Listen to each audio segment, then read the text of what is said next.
Capitão Pamplona, ao vivo, o senhor já está aqui no Tribuna do Povo, na tela da NDTV Record TV. Ô capitão, boa tarde. Boa tarde a todos os nossos espectadores da ND. Bom, capitão, como é que estão as buscas? O senhor está em que localidade de rodeio, buscando aí, é claro, encontrar o corpo dessa criancinha de 1 ano e meio que acabou desaparecendo com as chuvas da última terça-feira?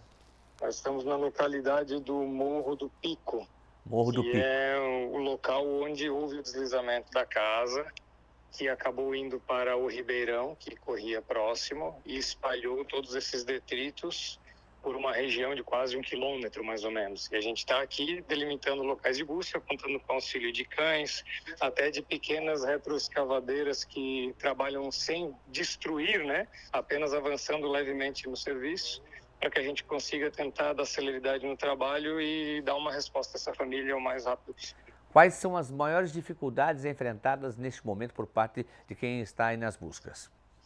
A dificuldade, Alexandre, é que quando a gente tem um deslizamento de menor proporção, por exemplo, que tivesse pego essa casa, se fosse um pequeno de uns 100 metros, 50 metros, a gente chegaria na cena e conseguiria identificar pelos detritos da casa, por exemplo, onde é a região da cozinha, onde é a região do quarto, onde é a região, enfim, da lavação.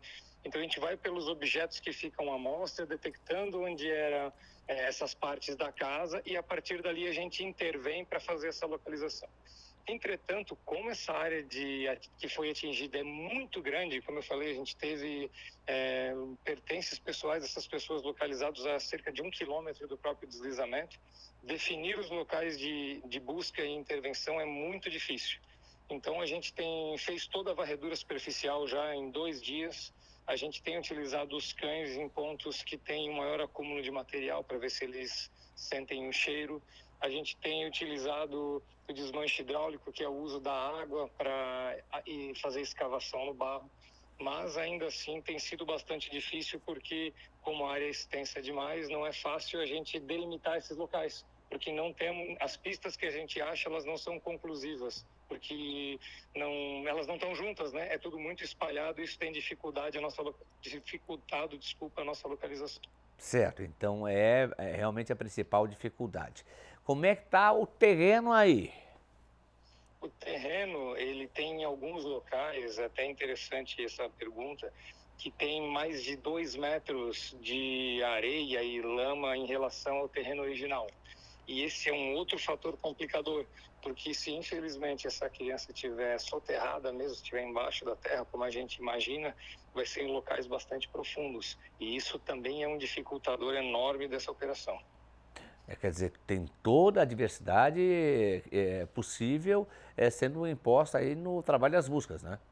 Exato, e a gente também não pode descartar a possibilidade de que essa criança tenha ido junto ao córrego até o rio.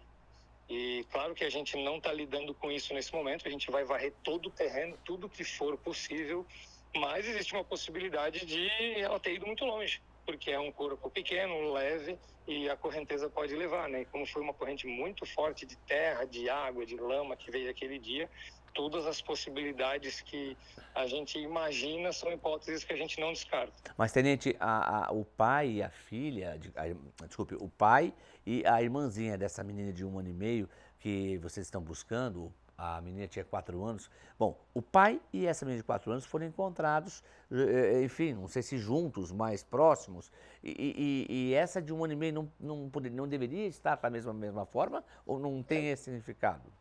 Está... É muito difícil a gente dizer isso, né? A distância entre o pai e a outra criança foi de mais ou menos 150 Ah, metros. perfeito. Se a gente olhar num campo de visão que é um terreno bem aberto, a gente vê com facilidade esses dois locais. Mas 150 metros já é uma distância bastante considerável entre os dois, Perfeito. embora não seja tão, comparado a toda a imensidão desse deslizamento, não é tão grande assim, né? Mas já é uma distância grande.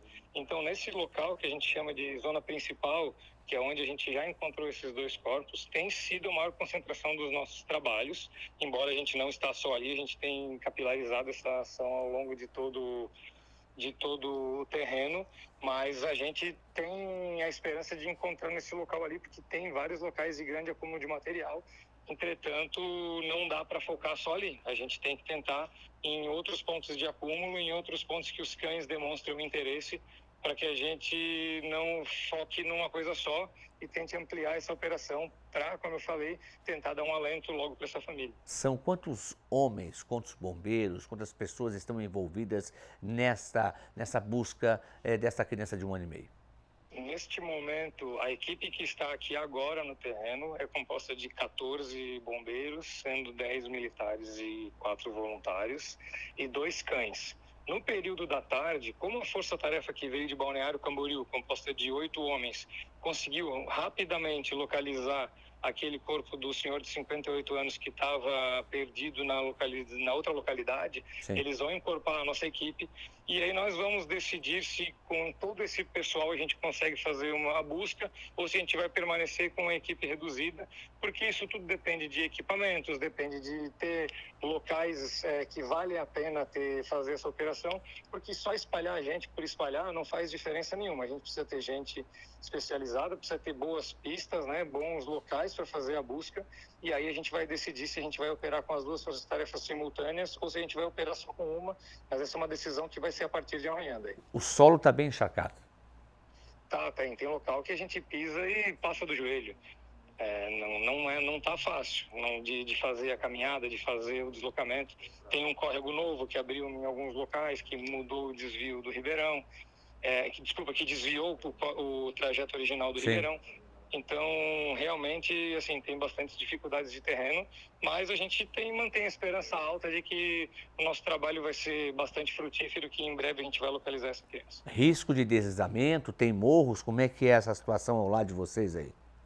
Certamente. Lá no local que houve o deslizamento que atingiu a casa, se formou uma canaleta no meio do morro, que se cair outra chuva forte, tudo que tem ao redor pode desabar junto. Ou seja, Então, vocês também estão correndo risco aí de a qualquer momento ter uma situação dessa. Não precisa nem chover, né? Se houver uma chuva muito forte, uma cabeça d'água, enfim, no alto daquele morro, certamente a gente vai interromper as operações. Perfeito. No dia 2, a gente já teve uma chuva média e o nível do córrego subiu cerca de 20 a 30 centímetros, então já foi uma situação de alerta para nós. Uhum. Mas a gente tem sempre observado isso, nós fizemos bastantes imagens aéreas com os drones para verificar os graus de risco. Tem bastantes geólogos aqui trabalhando conosco também para garantir a segurança de quem está operando. O senhor é bombeiro militar há quanto tempo, tenente? Capitão, São desculpe. 9 anos de bombeiro militar. Qual foi a mais complexa situação semelhante a essa que o senhor enfrentou até aqui? Teve em 2019, foi semelhante, porque foi um deslizamento, embora foi um deslizamento seco e menor. Na Via Expressa, imagino que você deve lembrar, os espectadores também, que nós resgatamos um senhor vivo após 4 horas embaixo da terra, né? E essa foi uma ocorrência, embora um pouco diferente, mas também foi um deslizamento, também teve uma comoção grande, um risco altíssimo para quem estava trabalhando.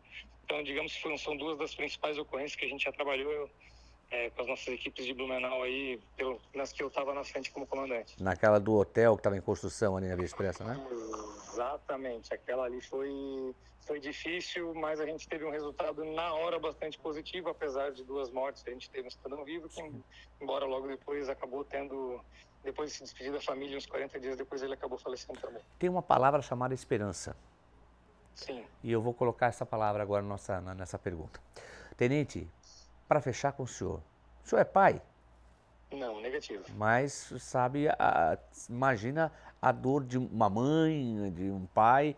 Imagina, ficou a mulher somente porque ela não estava aí nessa família que foram 3 pessoas que 2 já encontradas mortas, o esposo e a filha de 4 anos a mais velha, e ainda essa menina de 1 ano e meio a encontrar. Então imagina o sentimento. Ser humano, o senhor é um dos mais sensíveis a tudo que eu lhe conheço e sei que o senhor, o grande coração que o senhor tem. Esperança. Ainda existe de encontrar essa criança de 1 ano e meio viva, capitão? A gente tem sempre a esperança, mas a realidade mostra para nós que é muito difícil. Muito difícil. Até porque se tivesse viva, provavelmente estaria em local de superfície. Nós varremos já toda a superfície pelo menos 2 vezes de forma super minuciosa. Teríamos encontrado essa criança se tivesse viva. acho que a chance de encontrar viva hoje é muito pequena e lógico que nós não perdemos as esperanças, mas a gente tem que trabalhar com realismo e provavelmente, eu diria, quase 100% de chance de não termos essa criança com vida hoje. A missão dos senhores é encontrar com vida ou sem e entregar, enfim, a família dela. Essa A é a nossa missão. Isso, é dar alento, é poder proporcionar um velório digno ou um reencontro final.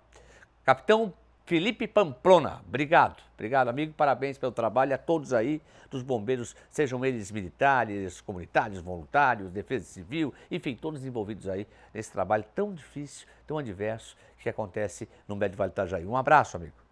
Um abraço, meu querido. Estamos juntos para o que precisar. Comunidade de todo o Vale do Itajaí, 3º Batalhão está à disposição.